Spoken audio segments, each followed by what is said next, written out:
Väga mugav koht sõna ülevõttes, et meie osaliselt räägime samast asjast eelkõnelejaga ja seetõttu lihtsalt natukene erinevast rakursist. Ja kui me siin märgata, et probleemid on kõrvahatised sarnased, et ju siis tegeleme analoogse asjaga. Minu nimi siis Toomas Rähman on Thermobit OÜ-st ja paluti siin sõna võtta just projekteerimise poole pealt, kuna hetkel meie oleme üks projekteerimisettevõte, kes siis selle hetkel käimas oleva pilootprojektiga, KredExi initsieeritud pilootprojektiga tegeleb. Ja ütleme nagu, et esimesed kogemused on olemas ja juba on natukene midagi ka rääkida. Väike fakti täpsustus, et Eestis on tegelikult selle tehaselise meetodiga rekonstrueeritud 3, mitte 2 maja, et on olemas ka üks maja Võrus, mis on siin paar aastat tagasi ühe Euroliidu projekti raames renoveeritud, kus siis see oli väga fancy projekt, et paneelid toodeti ühes Itaalia majatehasest toodi siia kohale ja kruviti paika, et kui keegi tahab vaadata, siis seal järve kaldal leiab selle maja üles. Seal oli meie sõidumisprojekti koostajad. Nii, aga asja juurde, et mõne sõnaga sellest tehaselisest renoveerimisest, kuigi täna ta on korduvalt juba teema läbi käinud. Aga mis ta siis ikkagi on, sellepärast, et kui me selle lahti mõtestame, siis jõuame ka sinnamaale, et mis siis projekteerimise koha pealt, kust hakkab kinki viistama ja nii edasi. Et idee on siis selles, et paneelid toodetakse mitte objektil, vaid kuskil kontrollitud keskkonnas ja objektil paigaldatakse nad võimalikult kiiresti ja ootult. Ja miks seda siis teha? Kindlasti, kui kujutate ette, milline erinevus on töid teha kuskil tellingute peal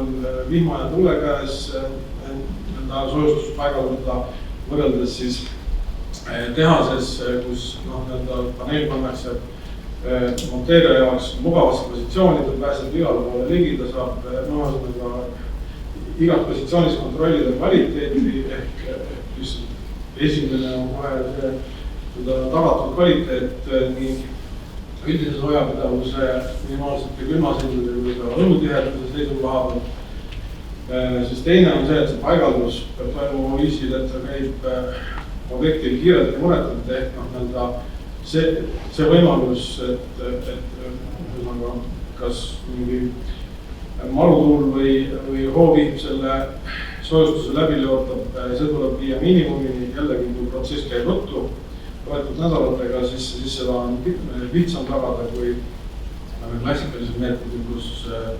tellingud on see vaja tihti peale pool aastat ja rohkemgi. Ja siis on muidugi probleem on selles, et ega meil neid paigaldajaid üleliia palju ei ole. Lihtsalt töökäte ja puudus meid kummitama ja jällegi, et selle meetodi puhul on võimalik anda see paigaldus oluliselt väiksemale meeskonnale. Ja muidugi, nagu juba siin mõned korrad jutuks on olnud, et kuivõrd renoveerimine tänasel päeval reeglina käib ikkagi majas, kus elanikud on sees, siis ei ole kuigi mugav elada pool aastat kirevetis. Et antud meetod võimaldab maja ümber tööd teostada suhteliselt ruttu. Ja kui me räägime komplekssest rekonstrueerimisest, et me pärast teeme majas torutööd, kaabletused, kõik need asjad, ventilatsioonisüsteemid, siis muidugi sellest ei pääse, need tuleb majas ära teha. Aga nüüd just see tehaseline rekonstrueerimine, ta ongi lühidalt kokkuvõttes võimaldab renoveerimisprotsessi teha kiirelt ja optimaalselt ja eesmärk on see, et jõuda sinnamaale, et see on ka rahaliselt konkurentsivõimeline lahendus. Nüüd projekteerija vaatest täpselt on sama kohe, mida eelkõneleja puudutas, ehk see paneel peab istuma maja selga nagu vaatult. Ehk põhiküsimus, et kuidas panna kandiline asi võib-olla natukene marava objekti peale niimoodi, et nad kokku sobivad. Ja tehasest tuleb luua lahendus, mis pärast objektil on täpselt objekti iseärasusi jälgib, kõik ta peab kopeerima seda objekti. Saksamaa näitel piltidel oli mulje, et seal tehnosüsteeme paneelidesse ei paigaldata. Selles konkreetses objektis oli üks ventilatsiooni agregaat oli küll välissuunas, aga järgmistes projektides ei lahendasid enam teha. Okei. Eestis on just praegu vastupidi suundumus võetud sellele, et nii palju võimalik, nii palju juba paigaldada just tehasest ja tänane see toimiv pilootprojekt, seal oli lausa nõue sees, et ventilatsioonisüsteem tuleb paigaldada juba koos paneelidega, ehk jällegi, ka see ventilatsioonisüsteem seal paneelis peab pärast kokku istuma majasisese ventilatsioonisüsteemiga, ehk jälle üks selline huvitav nüanss, mida jälgida juures. Ütleme selle lahenduste arutelude juures on meil käinud igasuguseid põnevaid mõtteid läbi, et mida kõike saaks sinna paneelidesse lisada, kuni selleni, et kõik torustikud võiks sinna panna, sest nad ei ole sees nagu segama sees ja täna ei ole seda ühega kõiki puhul kasutada, aga seda ei saa välistada, et torustikud kaablid kõik on võimalik sinna siduda, kui õnnestub leida siis lahendused, kuna see paneel on ikkagi katab osa fassaadist, mitte terve fassaadi korraga, et kuidas neid siis jätkata ja kuidas siis ikkagi tagada hilisem teenindus, kui see vajadus peaks tekkima. Kui neil õnnestub vastuse leida, siis on tegelikult selle tehaselise rekonstrueerimisega võimalik veel laiemalt renoveerimismahtu kohe korraga realiseerida. Ja selle meetodi puhul 3D skaneerimine ja selle punkti pilve põhjal digitaalse mudeli loomine, ilma selle eeltööta ei ole see protsess üldse mõeldav. Aga mis ka meile omale tuli üllatusena on see, et seda skaneerimise metoodikat ja loedud, et täpsus on oma millimeetrit ja nii edasi, siis mõtled, et väga hea, me saame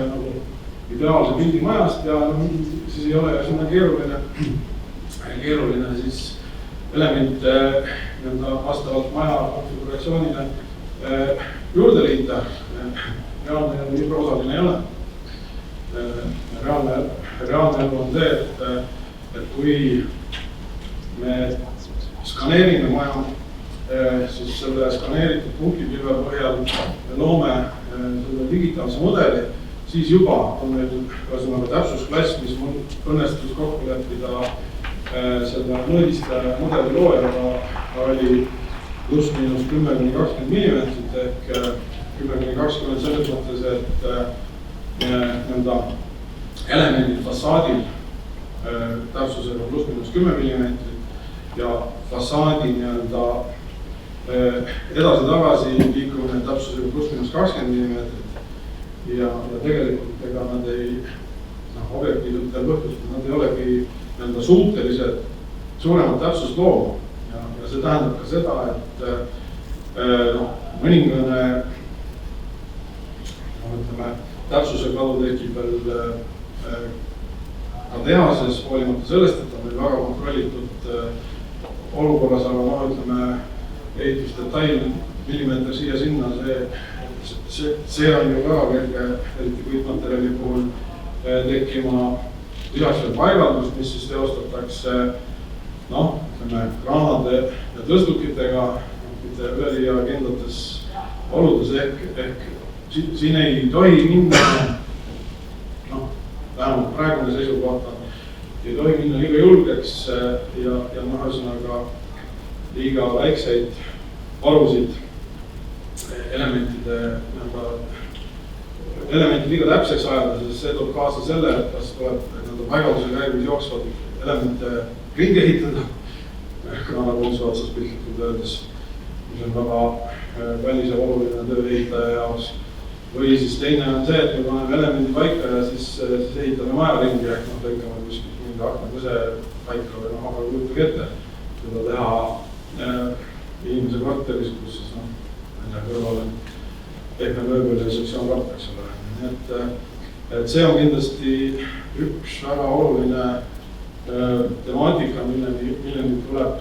eelkõige praktikas just jõuda, et mis on see täpsusklass, millega me julgeme arvestada, sest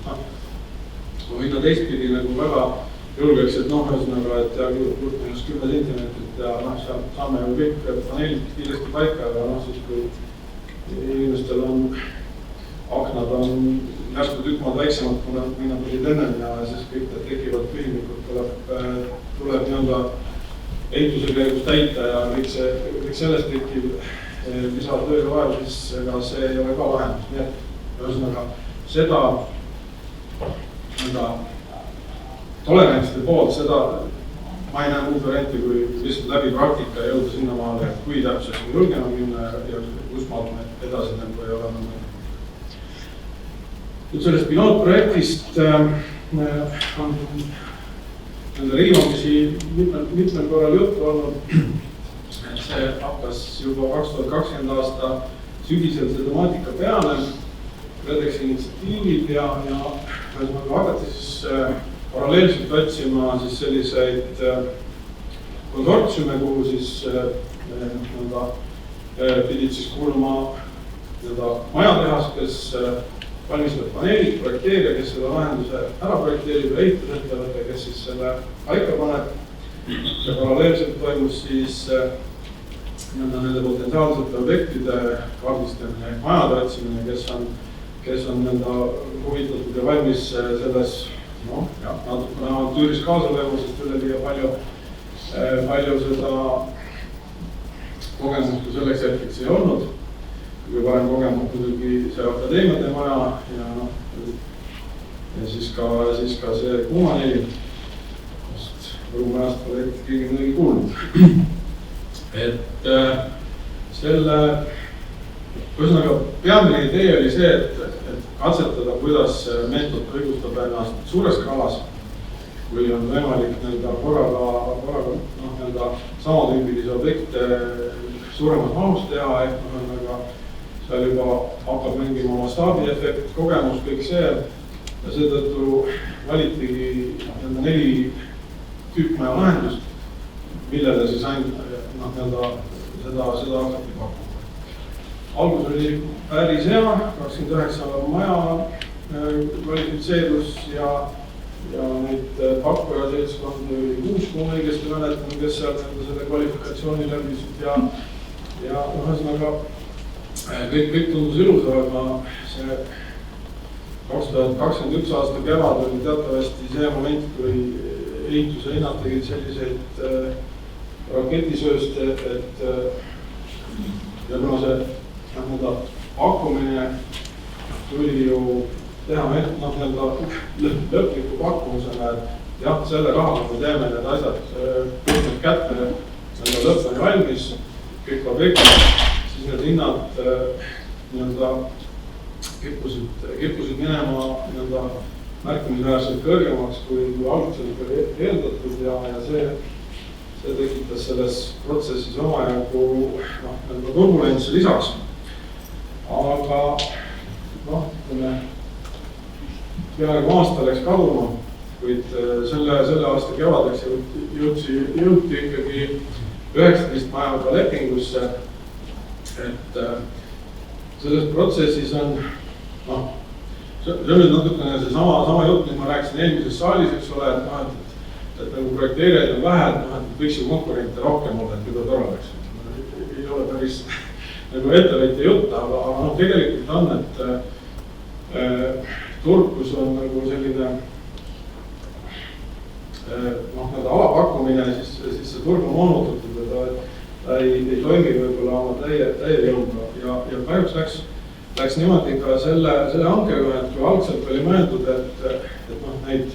erinevaid majatüüpe, ühte tüüpi hakkab küll tegema üks seltskond, aga et võimalikult varieerida neid pakkujaid, et just saada sellist lahenduste konkurentsi, siis noh, nüüd lõpuks on kahjuks läinud niimoodi, et seda 19 maja põhimõtteliselt teeb 2 seltskonda, et noh, siin oli ehitusettevõte, juba oli siin nagu toimus vangerdamine, aga põhimõtteliselt on nagu 2 seltskonda ehk meie teeme osade majade projektid ja siis Eesti soojustusprojekte, teiste majade projektid ehk noh, ma näen nagu seda, et ehkki oleks põhjust rõõmustada, et saime palju tööd, aga noh, just on see, et me ikkagi natukene võib-olla liiga ühe vaatega läheneme siis nendele objektidele, et oleks neid seltskondi tulnud rohkem, oleks meil pärast olnud rohkem võib-olla erinevaid arvamusi, erinevaid kogemusi ja mille põhjal oleks olnud natukene inseneri seisukoha pealt põnevam edasi minna. Aga hetkeseis on siis jah niimoodi, et valdavalt on need 19 maja erinevas järjekorras projekteerimise faasis, et noh, on üks maja siis, mis on siis jõudnud natukene kaugemale, sellest ma varsti räägin siis natukene täpsemalt, et mis me seal teinud oleme ja mis seal see hetkeseis on. Aga noh, lihtsalt siin on väike kollaas, et noh, mis on siis objektid, millega me siis nagu tööd teeme, et noh, et see on nagu ikkagi suhteliselt tavaline tänavapilt meil sellistes rajonites, kus tüübid mulle nii meeldis ju kirsiks tabikud, et keegi julgeb selle rõõmule minna ees. Nii, aga nüüd räägime siis sellest majast, kus me oleme kõige kaugemale tänaseks päevaks jõudnud, see on Sindi linnas, Kooli tänava 5 ja selle majaga läksime ise natukene riski peale ehk lepinguid ei olnud veel, aga kuna oli näha, et protsess ikkagi tüürib edasi ja noh, ühesõnaga KredExist anti ka natukene nagu julgust, et võite alustada, siis me tellisime pisut varem ära punktipilve ja ühesõnaga tegime oma mudeli valmis ja hakkasime siis selle projekteerimisega või noh, üldse selle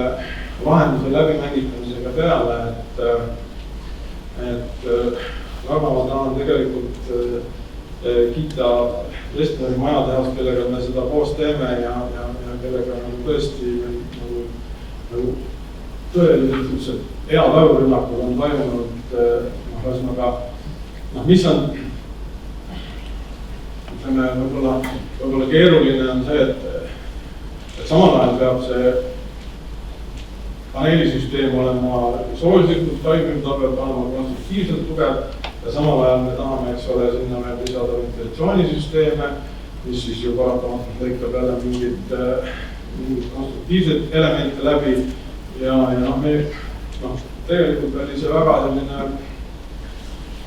ütleme põnev periood, kui sai tõesti läbi mängitatud selliseid väga algselt võib-olla isegi natukene hullumeelseid ideid, kuni sinnamaale välja, et muud moodi ei saanud nagu pilti ette, siis ma isegi osad elemendid tellisin lihtsalt Plexepa käest nii-öelda silma ette, siis oli jälle maja teha, siis proovisime ja katsetasime, et kas see töötab või ei tööta. Ja siis nagu jõudsimegi siis selle tänase lahenduseni. Et noh, see on siis, ütleme siis esimene punktipilve põhjal loodud siis mudel. Noh, jällegi, projekteeri vaatest kohe üks selline kogemus või kõik meie projekteerimistarkvarad on ikkagi loodud silmas pidades uusi objekte, mis on reeglina sirged, täisnurksed. Noh, ühesõnaga, see tarkvara loogika on selline, et ta suundub nagu korrapärasuse poole. Aga paraku meie olemasolevad hooned on korrapäratud, kõverad. Noh, ühesõnaga, selle konkreetsel hoonel mingis kohas vajub sein 15 cm välja, siis pärast läheb osaliselt tagasi, üks nurk on 10 cm madalam kui teine. Et noh, ja sellisele kehale tuleb siis kandilistest elementidest kasukas selge teha, et see on selline huvitav väljakutse. Noh, siin on nüüd juba natukene sellist, et mismoodi see siis arhitektuurselt meil sai pandud välja nägema, siis ventilatsioonisüsteemi nüüd sidusime sinna antud maja puhul soostuspaneelidega, sidusime ära ainult hoone sissepuhked ja kogu väljatõmbesüsteemi õnnestus paigutada majja sisse, on tsentraalse agregaadiga, pööningul asuva agregaadiga süsteem. Et noh, jah, see on juba suht tavapärane renoveerimise protsess. No samamoodi lahendasime ära küttesüsteemi, antud maja ideaasuseks on see, et poolel majal ei ole keldrit, et siis pool maja on altjaotusega ja pool maja on ülevalt jaotusega, mis tegi jälle natukene huvitavamaks. Noh, lisaks on veevarustus ära lahendatud, sai ka tehtud elektrit, aga juhtmeid ma ei hakanud siia joonistama ja siis me tellisime natukene sellise demo-video ka sellest protsessist, et seda saab võib-olla siis edasi näidata, et millest siis see protsess teha sellise renoveerimise protsessis õigupoolest koosneb. Siin on esimese paneeli paigaldus, nagu näha, see paneel, kuidas ta siis antud lahenduse puhul, millest ta koosneb. Siis on juba järgmised paneelid ajalootakse hoonele. Paneeli sees on ventilatsioonikanal, ots paistab välja. Antud maja puhul me läksime lahenduse juurde, kus nende paneelides on horisontaalsed kanalid ja need siis liituvad selliste vertikaalsete sahtedega, mis siis lahendatakse eraldi nendest teaselistest paneelidest.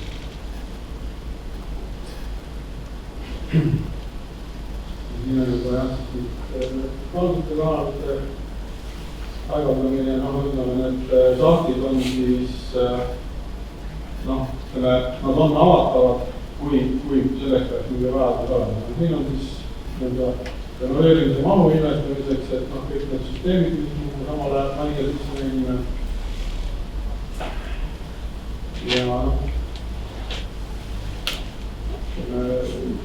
kui see põhiosas paneelid on paigaldatud, siis toimub juba nende kiirete riimistumine, mille vahel tekib nurgaelemendid, ventilatsioonisaatid ja kõik muu, mis maja juurde kuulub. Ehk siis natukene sellist müügipilti ka, et siis saab seda võib-olla potentsiaalsetele korteriomanikele näidata, et milline maja oli, milliseks on ta siis võimalik selle meetodiga saada. Ja siin siis mõned pildid ka sellest protsessist endast, et majatehasest tulevad elemendid pakitud kujul, nad on praktiliselt hermeetiliselt pakitud ehk mis iganes ka ilmastiku kätte nad ei peaks jääma, siis elementides ei kahjusta. Paigaldamine toimub siis nagu öeldud tõstupite ja kraana abil ja objektikeskkonnal on siis sõnad peale võetud, et pakk võetakse lahti vahetult enam seda, kui toimub paigaldamine ja teisi pakke ei muututa ja kui element on pakist välja võetud, siis jälle kaetakse järginud elemendid ära, et ei toimuks mingit juhuslikku märgimist või rikkumist. Siin on veel tööprotsess ja siin on juba näha, et taga on veel originaal, selline ees on siis juba paigaldatud lahendus. Ehk hetkel väga palju rohkem rääkida ei olegi, et mul oleks küsimus. Küll on mõelnud, et teha purvahuga seda, et ei saa kräntumist karta. Jah, selles mõttes purvahuga tegemisel tuleb kõigepealt päästeametiga rääkida, et mis nemad sellest arvavad. see on seal see küsimus, et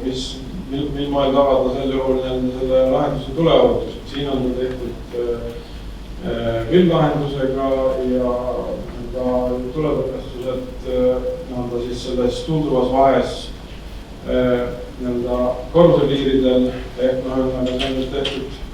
tehtud sellisena, et ka Päästeamet sellega nõus on. Murvaht, jah, ta soojustuse seisukoha pealt annaks nagu tulemuse suht ruttu, aga ma ei ole päris kindel, et seal see lahenduse ohutus on päris see, mis nõutud on. Nii, aga jah, aitäh. Ergo pidi vahepeal minema kõrvalsaali oma ettekannet pidama, et ma püüan siin tema osas nagu aidata, aga palun jah, sealt tagant järgmine küsimus. Ja Toomas, sa 15 aastat korterelamutega tegelenud, et sa ühistu koosolekutel käinud ja oled selle hingeelaga ka kursis, ja kui tulla tagasi korra Mateki ettekandeni, et Saksamaal said nad teha siis 5 maja lepingu korraga, seal on natuke ülesehitus ühistuselt teistsugune. Et kui nüüd tulla selle renoveerimismaratoni juurde ja mahtude suurenemise juurde ja elemendipõhise rekki juurde, et mis sina sellest arvad, kas see asi nagu elemendipõhiselt ka jätkuda saaks, et kas need pilootprojektid peaksid olema ka siis nagu pigem kindlate majatüüpide kohta käivad ja samamoodi, et kas siis peaks olema see ülesehitus, peaks olema siis hankel ja sellel piloodil nagu sarnane nagu täna turu peal, et see asi nagu oleks, et siis tekiks seda nõnda mastaabiefekti, mida majatootjatel vaja. Jah, et eks konkreetsetele majatüüpidele keskendumine oli eelkõige just seotud selle pilootprojekti toimeloogikaga, et nagu saada sinna kohe see mastaapne mass taha ja selle alusel siis seda mastaabiefekti kohe protsessi alguses hakata kätte saama. Ma ei ole päris kindel, et see on nagu, et ta ühest küljest peaks olema kuidagi piiritletud mingi, ma mõtlen see lahendus kui selline, mingite kindlate tüüpprojektidega ühest küljest ja teisest küljest ka see ehitusprojekteerimise hange,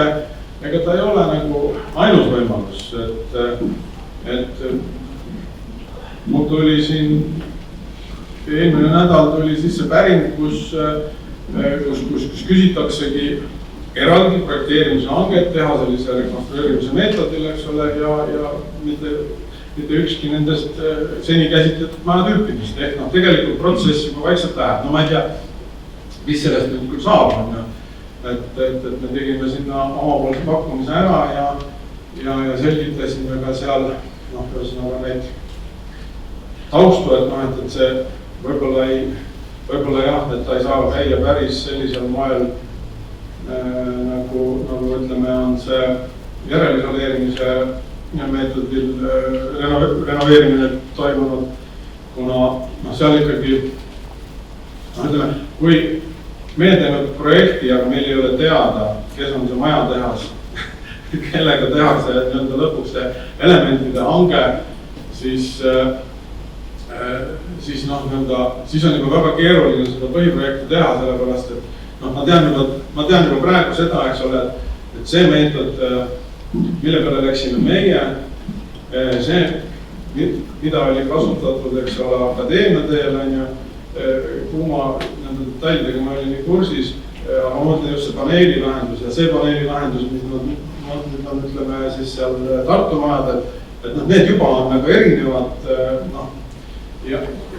jällegi, nagu ma juba enne ütlesin, et mis on tegelikult väga hea, sellepärast, et siis hakkab tulema erinevad tagasisidet, erinevad sellist learning by doing tarkust, eks ole, et millised meetodid on efektiivsemad, millised on ühe või teise meetodi puudused, eks ole, kõik see pool. Et seetõttu jah, kindlasti kõige mugavam on neid protsesse teha niimoodi, et on ikkagi koos majatehasega ehk ühesõnaga vähemalt on nagu see elementlahendus on juba ikkagi ka põhiprojekti faasis nagu selge, et mismoodi me need elemendid lahendame, aga jah, et iseenesest selles mõttes on nagu Eestis ja korterelamute turg on nagu väga äge minu meelest, et nõnda piisab ainult nõnda natukene mingit sellist ideid nagu nõnda natukene promoda ja juba tuntakse huvi, juba tehakse päringuid, eks ole, et